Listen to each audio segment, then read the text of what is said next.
మన దేశంలో అయితే బిషప్పులు, ఫాదర్లు, చర్చ్ యొక్క పాస్టర్లు ఏం చేసినా చెల్లుతుంది సెక్యులరిజం కారణంగా, మైనారిటీ బుజ్జగింపు కారణంగా.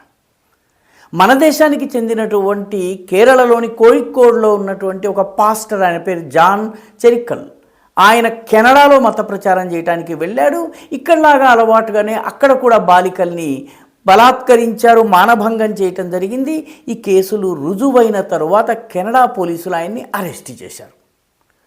అరెస్ట్ చేసి ఆయనని జైల్లో పెట్టారు. అక్కడ ఉన్నటువంటి చర్చి వ్యవస్థ కానీ మిగతా వాళ్ళు ఎవ్వరూ కూడా ఈ జాన్ చెరిక్కల్ ఆయనకి మద్దతుగా ఊరేగింపులు తీయటం కానీ, ప్రొటెస్టులు చేయటం కానీ, కనీసం స్టేట్మెంట్లు ఇవ్వడం కానీ చేయలేదు. ఎందుకంటే మన దేశంలో నడిచే కుహనా సెక్యులరిజం అక్కడ నడవదు.